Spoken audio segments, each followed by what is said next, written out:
வணக்கம். அமித்ஷா வந்து 4வது முறையா தமிழ்நாட்டில தேசிய ஜனநாயக கூட்டணி ஆட்சி தான் அமையும். கூட்டணி கட்சிகள் அமைச்சரவையில் இடம்பெறும் அப்படின்னு சொல்லி அழுத்தம் திருத்தமா சொல்லியிருக்காரு. இது 4வது முறையா சொல்லிட்டு இருக்காரு. இது வந்து எடப்பாடி பழனிசாமி பதிலடி கொடுக்கணுமா வேணாமா? அதிமுக தொண்டர்கள் வந்து இதுக்கு வந்து ரொம்ப சோர்வா இருக்கிறாங்க. இவர் பிரச்சாரமே ஆரம்பிச்சிட்டாரு. பிரச்சாரத்துக்கும் போறாரு. பிரச்சாரத்தில் இவர் பேசுறாரு. இவர் பேசுறதே சர்ச்சையாகிட்டு இருக்குது. இவர் பாஜகவோட குரலா பேசிட்டு இருக்காரு அப்படின்னு சொல்லி. அது இல்லாமல் பார்த்தீங்கன்னா இப்போ அமித்ஷாவும் சொல்றாரு கூட்டணி ஆட்சி தான் அப்படின்னு சொல்றாரு. அதிமுகவோட கூட்டணி வைக்கிற கட்சிகளுக்கு அமைச்சரவையில் பங்கு கண்டிப்பாக உண்டு அப்படின்னு சொல்லி சொல்கிறாரு. அது இல்லாமல் எடப்பாடி பழனிசாமியை முதலமைச்சர் அப்படின்னு சொல்லவே மாட்டேங்கிறார். முதலமைச்சர் வேட்பாளர் அப்படிங்கிற மாதிரியும் சொல்ல மாட்டேங்கிறாரு. அது கேட்டால் பார்த்தீங்கன்னா அது பாஜக மேலிடம் அப்படி தான் ஒரு முடிவு எடுப்பாங்க அப்படின்னு சொல்கிறார். கூட்டணி கட்சிகள் வந்து ஆட்சி அதிகாரத்தில் இது வரைக்குமே கிட்டத்தட்ட ஒரு 30 வருஷத்துக்கு மேலே ஆட்சி செஞ்ச ஒரு கட்சியை வந்து அதிகாரத்துக்குள்ளே கொண்டு வரது அப்படிங்கிறது சாத்தியமே இல்லாத ஒன்று.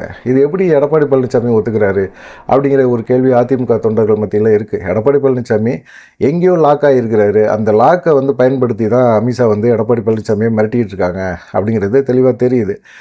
திரும்பவும் வந்து அமித்ஷா வந்து கூட்டணி ஆட்சி அப்படின்னு சொல்லி எடப்பாடி பழனிசாமியை பலகீனப்படுத்துகிறாரோ அப்படிங்கிற ஒரு காரணமும் இருக்குது. ஏன்னா எடப்பாடி பழனிசாமியை பலகீனப்படுத்தி அவர் ஜெயிக்க விடாமல் பண்ணுறதுலேயும் வாய்ப்புகள் அதிகமாக இருக்குது. ரெண்டாவது வந்து பார்த்திங்கன்னா பாஜகவுக்கு தமிழ்நாட்டில் வந்து வெற்றி பெறணும், சட்டமன்ற தேர்தலில் வெற்றி பெற்று ஆட்சி அதிகாரத்தில் உட்கார்ற கட்சிகளோட பங்கு பெறுறது அப்படிங்கிறது ஒரு பெரிய விஷயமா அவங்களுக்கு இல்லை. அவங்க வந்து திமுகவை மறைமுகமாக அமித்ஷா சப்போர்ட் பண்ணுறாரா அப்படிங்கிற குற்றச்சாட்டையுமே அதிமுகவில் இருக்கிறவங்க வைக்கிறாங்க.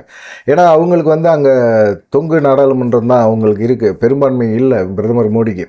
அந்த மாதிரி சமயத்தில் இப்போ நிதிஷ்குமாரோ சந்திரபாபு நாயுடோ ஒரு பிரச்சனை பண்ணார், இல்லை விலகிறாங்க, கூட்டணியை விட்டு விலகிறாங்க அப்படின்னா கண்டிப்பாக அவங்களுக்கு ஒரு ஆதரவு தேவை, திமுகவோட ஆதரவு தேவை. கிட்டத்தட்ட 40 தொகுதிகள் அவங்க கட்டுப்பாட்டில் இருக்குது.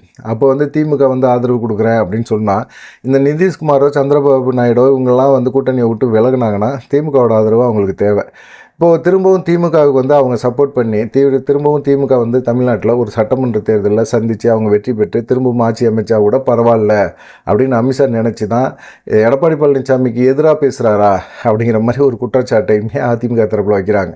திமுகவுக்கு மறைமுகமாக பாஜக சப்போர்ட் பண்ணுதா அப்படிங்கிற ஒரு கேள்வியும் கேட்குறாங்க. எதுக்காக எடப்பாடி பழனிசாமியை முதலமைச்சர் வேட்பாளர்னு இல்லை அப்படின்னு சொல்கிறீங்க? அதிமுகவில் ஒருத்தர் தான் முதலமைச்சர் ஆவார் அப்படின்னு சொல்கிறீங்க. ஏற்கனவே அதிமுகவில் உட்கட்சி பிரச்சனை அதிகமாக இருக்குது. தொடர்ந்து பார்த்திங்கன்னா அந்த கட்சிக்குள்ளே இருக்கிறவங்க முக்கியமான தலைவர்கள் எல்லாத்தையுமே விரட்டி விட்டுட்டு எடப்பாடி பழனிசாமி பொதுச்செயலாளர் இருக்கார். அது ஒரு பஞ்சாயத்து ஓடிக்கிட்டு இருக்கு. அவங்களால ஓட்டெல்லாம் பிரியும் அப்படிங்கிற மாதிரி ஒரு நிலைமை இருக்குது. அவங்களையெல்லாம் சமாளிக்கிறதுக்கு தான் எடப்பாடி பழனிசாமி பாஜகவோட கூட்டணி வச்சார். பாஜக வந்து என்னது, ஓபிஎஸ் டிடிவி தினகரன் 2 பேருமே பாஜகவை ஆதரிக்கிறாங்க, சசிகலாவையும் ஆதரிக்க வைப்பாங்க பாஜக. இந்த மாதிரி ஒரு சூழ்நிலைகள் எல்லாமே பாஜக கையாளும் போது நமக்கு எந்த ஒரு விதமும் சிரமமும் இல்லை அப்படின்னு நினச்சார் எடப்பாடி பழனிசாமி நினச்சார்.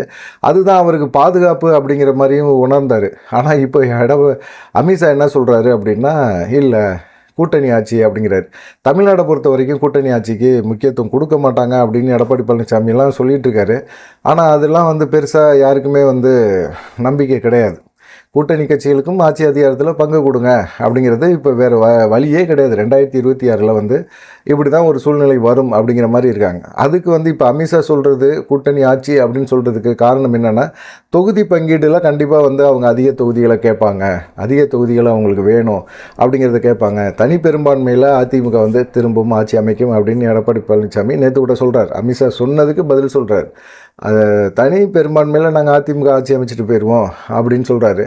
அது வந்து அமித்ஷாவுக்கு சொன்ன ஒரு பதிலாக கூட எடுத்துக்கலாம். கூட்டணி ஆட்சிங்கிறதுக்கு எடப்பாடி பழனிசாமி நேரடியாக பதில் சொல்லாமல் மறைமுகமாக ஒரு பதில் சொல்கிறார். ஏன் நேரடியாக அமித்ஷாவுக்கு பதில் சொன்னால் என்ன, எங்கள் கூட கூட்டணி நீங்கள் இருக்கிறீங்க அப்படின்னா கூட்டணி ஆட்சி அப்படிங்கிறதுக்கு நாங்கள் ஒத்துக்க மாட்டோம். நீங்கள் வந்து இருக்கணும் அப்படின்னு ஆசைப்பட்டீங்கன்னா தொடர்ந்து கூட்டணிக்குள்ளே இருங்க, இல்லை அப்படின்னா இப்போ கூட உங்களுக்கு வாய்ப்புகள் இருக்குது, நீங்கள் கூட்டணியை விட்டு விளைக்கலான்னு சொல்லி அமித்ஷாவுக்கு எடப்பாடி பழனிசாமி சொல்லியிருக்கலாம். ஏன் சொல்ல மாட்டேங்கிறாரு அப்படிங்கிற ஒரு கேள்வி தான் இருக்கிறாங்க. இப்போ ஒருவேளை அதிமுக தனி பெரும்பான்மையில் தனி மெஜாரிட்டியில் 118 தொகுதிகளை வந்து ஜெயிச்சிருச்சு அப்படின்னா அவங்க வந்து தனி பெரும்பான்மையில் நம்ம இருக்கோம், ஆட்சி அதிகாரத்தில் உட்காந்துடலாம் அப்படின்னு நினச்சாருன்னா கூட உட்கார முடியாது அப்படிங்கிறது தான் இப்போ பாஜகவோட கணக்கு அப்படின்னு சொல்கிறாங்க. ஏன்னு கேட்டிங்கன்னா, மத்திய அரசு அவங்க தனி பெரும்பான்மையில் ஜெயிச்சப்போ கூட வந்து கூட்டணி கட்சிகளுக்கு மத்திய மந்திரி சபையில் வந்து இடம் கொடுத்தாங்க.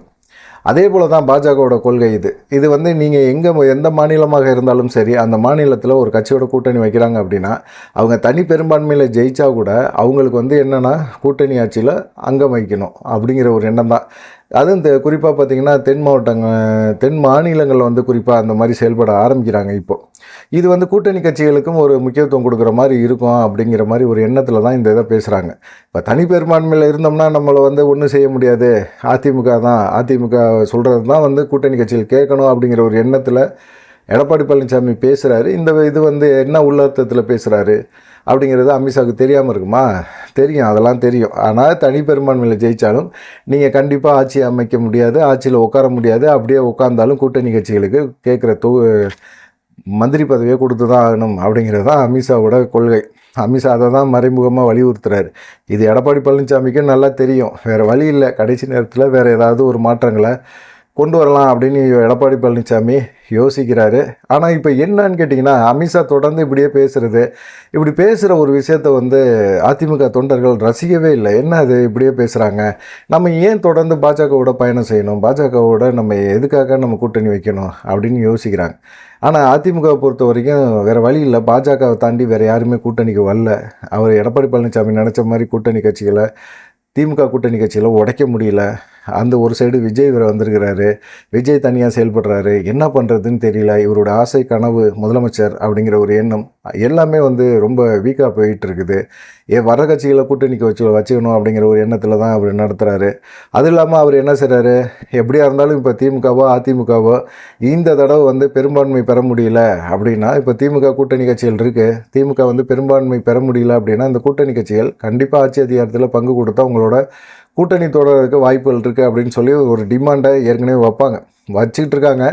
ஏன்னா இந்த தடவை 2026 தேர்தல் முடிவுக்கு அப்புறமா அந்த மாதிரி ஒரு பிரச்சனையை உருவாக்குவாங்க. அதே அதிமுகவுக்கும் அதே தான். நீங்கள் கூட்டணி கட்சிகளோட நீங்கள் பேரம் பேச துவங்கும் போதே அவங்க வைக்க போகிற முதல் டிமாண்டை ஆட்சி அதிகாரத்தில் பங்கு கொடுங்க. அப்படி பங்கு கொடுக்கல அப்படின்னா நாங்கள் வந்து உங்களோட கூட்டணி வைக்க மாட்டோம் அப்படிங்கிறதுல உறுதியாக இருப்பாங்க கூட்டணி கட்சிகள் எல்லாமே. இப்போ எப்படி எடப்பாடி பழனிசாமி பெரும்பான்மையாக நாங்கள் இருந்தோம்னா யாரையும் மதிக்க மாட்டோங்கிற மாதிரி பேசுகிறாருல, ஆனால் அன்னைக்கு கூட்டணி ஆட்சி தான் அப்படிங்கிற மாதிரி கூட்டணி கட்சிகளில் தயவு வேணும் ஆட்சி அமைக்க அப்படிங்கிற மாதிரி ஒரு சூழ்நிலை உருவாச்சு அப்படின்னா, கண்டிப்பாக எடப்பாடி பழனிசாமி ஒவ்வொருத்தங்களாக தேடி போய் அவங்கள்ட்ட கெஞ்சி கூத்தாடி ஆட்சி அமைக்கிறதுக்கான வேலையை பார்க்கணும். ஆனால் இவர் அந்த வேலை எல்லாமே பாஜக பார்த்து கொடுத்துரும். அதனால தான் அவங்க வந்து கூட்டணி ஆச்சு அப்படின்னு சொல்லிட்டு இருக்காங்க. இது எடப்பாடி பழனிசாமிக்கு நல்லாவே தெரியும். திரும்ப அமித்ஷா வந்து இப்படி பேசிகிட்டு இருக்கிறாரு. இதனால் வந்து எடப்பாடி பழனிசாமி இமேஜ் வந்து ரொம்ப டேமேஜ் ஆகிட்டே இருக்குது. ஒரு கட்சி எவ்வளவு கம்பீரமாக இருந்த கட்சி, அந்த கட்சியோட வந்து இவ்வளவு கேவலமாக கீழ்த்தரமாக போயிட்டுருக்குது. இது பாஜகவோட என்ன ஒரு சைக்காலஜி அப்படின்னு தெரியல, அதிமுகவை அழிக்க நினைக்கிறாங்க அப்படிங்கிறது மட்டும் உறுதியாக தெரியுது அப்படிங்கிற மாதிரி பேச ஆரம்பிச்சிட்டாங்க. எடப்பாடி பழனிசாமி என்ன செய்ய போகிறார் அப்படிங்கிறது போக தான் தெரியும், பார்க்கலாம். இதோட விஜய் என்ன பண்ண போகிறாரு அப்படிங்கிற ஒரு விஷயந்தான் இப்போ எல்லாத்துக்கும் மத்தியிலும் இருக்குது. ஏன்னா இன்றைக்கி கூட வந்து சென்னையில் மிகப்பெரிய அளவில் ஆர்ப்பாட்டம், லாக்அப் டெத்து மரணங்கள் குறித்து எல்லாத்தையுமே யார் இறந்து போனாங்களோ அவங்கள சம்மந்தமாக எல்லாத்தையும் வர வச்சு சென்னையில் இன்றைக்கி ஒரு ஆர்ப்பாட்டம் பண்ண போகிறாரு. இந்த ஆர்ப்பாட்டத்தில் பார்த்திங்கன்னா கலந்துக்கிறவங்கள இப்போயே காவல்துறையினர்லாம் கைது பண்ணி சிறையில் கல்யாண மண்டபங்களை அடைச்சி வச்சுக்கிட்டு இருக்காங்க. சரி, விஜய் என்ன மனசில் நினச்சிருக்கிறாரு அப்படின்னா, கிட்டத்தட்ட ஒரு 50 ஆண்டுகளுக்கு மேலே திமுக அதிமுக 2 கட்சிகளும் மாறி ஆட்சியில் உட்காருது. ஆட்சியில் உட்காரதாக இருந்தாலும் பெரிய அளவில் ஒரு நல்ல திட்டங்களை எல்லாம் கொடுக்கல. 2 கட்சிகளுமே மாறி ஊழல் பண்ணுறாங்க அப்படின்னு தான் குற்றச்சாட்டை விஜய் வைக்கிறாரு. சரி, இந்த குற்றச்சாட்டின் அடிப்படையில் இவர் என்ன பண்ண போகிறாரு அப்படின்னா, இவர் பேசிக்காக வந்து நிறைய படங்களில் நடிச்சிட்டாரு, சம்பாரிச்சிட்டாரு, மக்கள்கிட்ட வந்து செல்வாக்கு இருக்குது. இவர் காசு பணம் பெரிய விஷயமே கிடையாது இவரை பொறுத்த வரைக்கும். அதனால் மக்களுக்கு நல்லது பண்ணுவார் அப்படிங்கிற ஒரு நம்பிக்கை எல்லா மக்களுக்கும் இருக்குது, மனசில் இருக்குது. ஆனால் விஜய் அந்த அளவுக்கு செயல்படுவாரானா அவர் சொல்கிறார், செயல்படுவேன் அப்படின்னு சொல்கிறார். ஏன்னா ஒரு முதலமைச்சரே வந்து வருமானத்துக்கு அதிகமாக சொத்து சேர்த்தாங்க அப்படின்னு சொல்லிட்டு ஒரு தீர்ப்பு வருது. தீர்ப்பு வந்து சிறைக்கு போகிறாங்க. சிறைக்கு போயிட்டு வந்து அதை உடச்சி வெளியே ஜாமீனில் வராங்க. அப்புறம் உடல்நிலை சரியில்லாமல் இறந்து போகிறாங்க. ஊழல் வழக்குனால சிறைக்கு போன ஒரு முதலமைச்சர் அப்படின்னு சொல்லி தமிழ்நாட்டு வரலாறுலே ஜெயலலிதாவுக்கு ஒரு முக்கியத்துவம் கொடுத்துட்டாங்க.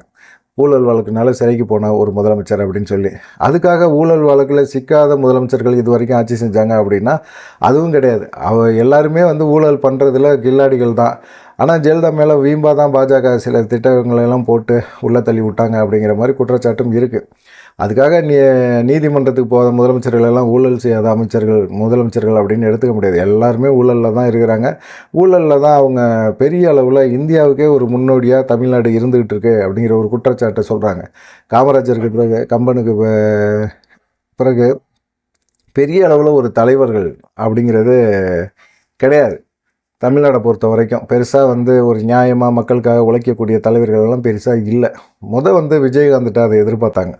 ஒரு மாற்று அரசியலை கையில் எடுத்து வராரு, அவருக்கு சப்போர்ட் பண்ணுவோம் அப்படிங்கிற ஒரு எண்ணம் அவங்களுக்கு இருந்தது. ஆனால் விஜயகாந்த் நடுவில் உடல்நிலை சரியில்லாமல் போயிடுச்சு. அதனால் பார்த்தீங்கன்னா அதுக்கப்புறம் அவர் கட்சி பெருசு அளவில் வர முடியல. இன்ன வரைக்கும் தடுமாறிக்கிட்டு இருக்காங்க. அதுக்கப்புறம் ரஜினி வருவார்னு எதிர்பார்த்தாங்க. ரஜினியும் பெருசாக வரமாட்டேன்னு பயந்துட்டார் அவரும். அது இல்லாமல் பார்த்தீங்கன்னா அதுக்கப்புறம் கமலஹாசன் மக்கள் நீதி மையம்னு ஆரம்பித்தார். திமுகவுக்கு எதிராக தான் ஆரம்பித்தார்.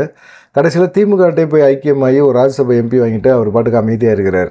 எதுக்காக ஒரு கட்சி ஆரம்பித்தார் அப்படிங்கிற ஒரு எண்ணம் எல்லாத்துக்குமே இருக்குது. அவரை பொறுத்த வரைக்கும் ஒரு ராஜ்யசபா எம்பி போதும், நமக்கு இனிமேல் நம்ம அரசியலில் பெருசாக ஒன்றும் செய்ய முடியாது அப்படிங்கிற மாதிரி எண்ணத்தில் அவங்களும் இருக்காங்க.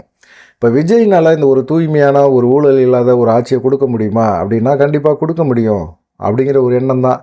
ஏன்னா இந்த பெண்கள் மத்தியிலையும் சரி, இளைஞர் மத்தியிலையும் சரி, விஜய் வந்து அந்த அளவுக்கு ஊழல் பண்ணுறதுக்கு வாய்ப்பு இல்லை அப்படின்னு நினைக்கிறாங்க. கிட்டத்தட்ட ஒரு 50 ஆண்டு காலமாக அரசு அதிகாரிகள் வந்து ஊழலில் தெளிச்சு போய் கிடக்கிறாங்க. அவங்கள ஒரே நாளில் விஜய் வந்து அரசியலுக்குள்ள வந்து அரசியலில் ஒரு பெரிய தாக்கத்தை ஏற்படுத்தி ஒரு வேளை ஆட்சி அமைச்சிட்டாரு அப்படின்னா கண்டிப்பாக வந்து இந்த அரசு அதிகாரிகள் எல்லாத்தையுமே ஊழலில் தெளிச்சு போய் கிடக்கிறவங்கள எல்லாத்தையுமே அவங்களெல்லாம் மாற்ற முடியுமா அப்படின்னு பார்த்திங்கன்னா ஒரேடியாக மாற்ற முடியாது. தொடர்ந்து அவர் ஆட்சியில் இருக்கணும். எம்ஜிஆர் போல், ஜெயலலிதா போல் தொடர்ந்து ஆட்சியில் உட்காந்தா மட்டும்தான் அது சாத்தியமே. தொடர்ந்து ஆட்சியில் உட்காரதுக்கான வாய்ப்புகள் இப்போ விஜய்க்கு இருக்கா அப்படின்னா விஜய்க்கு இல்லை. விஜய் பொறுத்த வரைக்கும் இந்த 2026 தேர்தல் ஒரு சாம்பிள் தான். மக்கள் நம்ம மேலே என்ன நம்பிக்கை வச்சுருக்காங்க அப்படிங்கிறத ஒரு பார்க்கணும் அப்படிங்கிற மாதிரி தான். 2026 ஸ்டாலின் கூட விஜய் மோதுவார். ஆனால் 2031 உதயநிதியோட மோதுவார் அப்படின்னு சொல்கிறாங்க. ஸ்டாலின் ஒரு வேளை ரெஸ்ட் எடுத்துக்கிட்டு உதயநிதியை முதலமைச்சர் வேட்பாளராக அறிவிச்சிட்டு அப்படி செயல்படும் போது விஜய்க்கும் உதயநிதிக்கும் 2031 ஒரு ஃபைட் இருக்கும் அப்படின்னு சொல்கிறாங்க. அந்த சமயத்தில் பார்த்திங்கன்னா உதயநிதி ஸ்டாலினை விட விஜய்க்கு வந்து அதிகமாக வாக்குகள் கிடைக்கும் அப்படின்னு நினைக்கிறாங்க. சரி, இப்போ வந்து அதிமுக விஜய் ஆதரிக்க போகிறாரா அப்படின்னா அவர் அதிமுகவை ஆதரிக்கிறதுக்கான வாய்ப்பு கிடையாது. அதிமுகவோட கூட்டணி வைக்கிறதுக்கான வாய்ப்புமே கிடையாதுன்னு அழுத்தம் திருத்தமாக விஜய் தரப்பு விஜயே சொல்லிட்டாரு. ஆனால் பாஜகவோட கூட்டணி சேர்ந்துருக்கிற அதிமுக என்ன ஆகும் அப்படின்னா கண்டிப்பாக வந்து அதிமுக வந்து அழிஞ்சிரும். பாஜகவே அழிச்சிருவாங்க, அதிமுக அழிச்சிருவாங்க. இன்றைக்கி அப்படி தான் நடந்துகிட்டு இருக்கு. பாஜக வந்து அதிமுக அழிக்குது. ஒரு கட்சியை அழிச்சா தான் இன்னொரு கட்சி அங்கே வளர முடியும் அப்படிங்கிற ஒரு சூழ்நிலை இருக்குது. அப்போ வந்து என்ன ஆகும், ஆட்டோமேட்டிக்காக 2031 என்ன ஆகும் அப்படின்னா அதிமுக கட்சி அப்படிங்கிற ஒரு கட்சி எடப்பாடி பழனிசாமியோட ஃபினிஷ் முடிஞ்சு. அதுக்கப்புறமா அவங்க என்ன நினைப்பாங்க அப்படின்னா திமுக வெஸ் விஜய் தாவேகா அப்படிங்கிற மாதிரி ஒரு சூழ்நிலை உருவாகும். அதில் வந்து ஈஸியாக அவரால் வெற்றி பெற முடியும் அப்படின்னு சொல்கிறாங்க. எல்லாருமே ஒரு விஷயத்த வந்து மறந்துடுறாங்க. விஜய் வந்து அதிமுக விமர்சனம் பண்ணலை, அதனால் எந்த சூழ்நிலையிலும் அதிமுகவோட அவர் கூட்டணி வைக்கிறதுக்கான வாய்ப்புகள் இருக்குது அப்படிங்கிற மாதிரி சொல்கிறாங்க. ஆனால் அது உண்மை கிடையாது. ஏன்னா விஜய் வந்து அதிமுக கண்டிப்பாக அழிய போகிற கட்சி, அந்த கட்சியை ஏன் விமர்சனம் பண்ணிக்கிட்டு அப்படிங்கிற மாதிரி தான் எண்ணத்தில் இருக்கிறாரு அப்படிங்கிற மாதிரி சொல்கிறாங்க. நீங்கள் என்ன நினைக்கிறீங்க அப்படிங்கிற ஒரு விஷயத்த மறக்காமல் கமெண்ட் பண்ணிட்டு போங்க. இதுக்கு முன்னாடி பார்த்தீங்கன்னா அமித்ஷா இது மாதிரி தொடர்ந்து வந்து கூட்டணி ஆட்சி அப்படிங்கிறத சொல்லிகிட்டு இருக்காரு. எடப்பாடி பழனிசாமி அமித்ஷாவுக்கு நேரடியான ஒரு பதிலை சொல்லாமல் தட்டி கழிக்கிற இந்த விஷயம் வந்து தேர்தலில் எதிரொலிக்கும் அப்படிங்கிற மாதிரி சொல்கிறாங்க. பிரதிபலிக்கிறதுக்கு வாய்ப்புகள் அதிகமாக இருக்குது அப்படின்னு சொல்கிறாங்க. விஜய்க்கு வந்து 2031 தேர்தல் தான் மிக முக்கியமான தேர்தலாக பார்க்க போகிறாரு. 2026 தேர்தல் வந்து அவருக்கு மிக முக்கியமான பெரிய தேர்தலாக அவர் எதிர்பார்க்கல. பார்க்கலாம் என்ன நடக்கும், என்னென்ன செய்ய போகிறாரு அப்படிங்கிற ஒரு விஷயத்த. நீங்கள் என்ன நினைக்கிறீங்க அப்படிங்கிறத மறக்காமல் கமெண்ட் பண்ணிட்டு போங்க. நன்றி, வணக்கம்.